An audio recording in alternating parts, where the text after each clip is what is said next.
What's up, guys? Welcome back to my channel. I am in the middle of propagating right now using sphagnum moss in a propagation box. This bin will be covered, and I figured let me take you along for the ride. I started recording and I had no storage, so it just stopped. So I have to make this kind of brief. Unfortunately, got to figure out what I'm going to do in order to continue making videos on using this phone. But anyway, what we're up to right now is a Coleus. Real easy.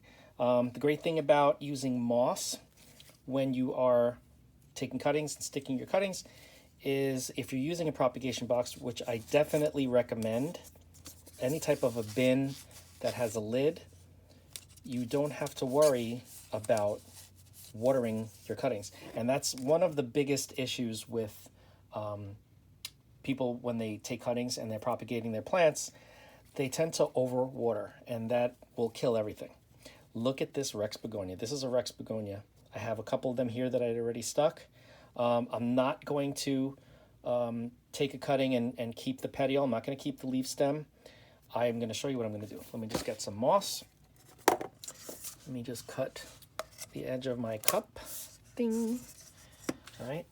Getting some moss, squeezing out the excess moisture so it's not too wet, because that'll just cause issues. Keep it fluffy. There's even too much in here at this point. You don't even need a lot of moss. It just holds so much moisture but allows a lot of air to be to remain in the medium. Okay, so this is what I'm going to do. I'm not going to do a regular leaf cutting. I am going to do a cone cutting.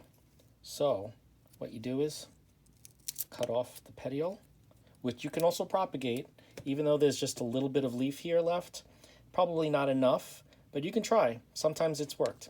This is what the cone cutting looks like, and you're going to curl it up, and you're going to stick it into the moss, like so, just making sure the cut end is in contact with the moss, and that's all there is to it. Again, this is damp moss, not waterlogged. And what I'm going to do is after I'm done with this, I'm going to spray them down and then cover them with the top of this bin to keep in the humidity and keep them under lights. So far I have 4 Coleus and 3 different Rex Begonias. And I have a couple more Coleus I got to do. And for the sake of this video and keeping it short, because as like I just said, it kind of cut me off before. So I'm going to take this one and just, even though there's barely any leaf to nourish this petiole, I'm going to stick it in there anyway. It may not make it, but, you know, who cares? I'll definitely get success with the other ones.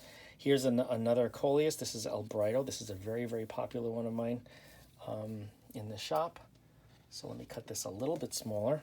This is what we're working with. And the cool thing about using a bin like this is under normal circumstances, you would remove the larger leaves or at least cut them in half to cut down on moisture loss. But you don't have to, because this is going to be covered and it's going to be very, very humid in here. So it's going to be fine. So now that I did that, I'm going to make sure I stick this. No rooting hormone at all. Nothing like that needed.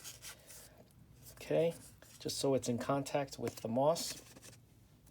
And there we go. One more to do, and then I'll cut this video short because I don't want to lose you guys. Okay. You can use this for anything. Aroids do great propagating in this way. Coleus, obviously, Rex Begonias, so many different types of plants you can propagate in this way. It's my favorite, easy way. I don't have to worry about anything. Okay, now that we have everything here, all of my cuttings that I took, I will now mist them down a little bit, just a little bit, get some humidity in there. Cover the bin like so. This isn't even the top that came with this bin. It's just the only one I could find at the moment. But good enough because it's going to keep the humidity in and keep the light on. And that's it. I would definitely come in here and check, make sure that the moss isn't drying out too much. Give it a mist or two in a few days. But otherwise, that's it. Really, really easy, really great. So many different types of plants you could propagate this way. I definitely recommend it. Sphagnum moss in little Dixie cups, plastic. Cut the edge, fill them with moss, take your cuttings, stick them in. You could do a petiole leaf cutting from Rex begonias, or a cone cutting, or a wedge cutting. If you want to know more information about that, just reach out. I will let you know what that's all about. Coleus cutting is obviously easy, and aroids, whatever you want. Really cool. If you have any questions, reach out. Thank you for watching. Don't forget to like, comment, share, subscribe, and I will see you in the next video.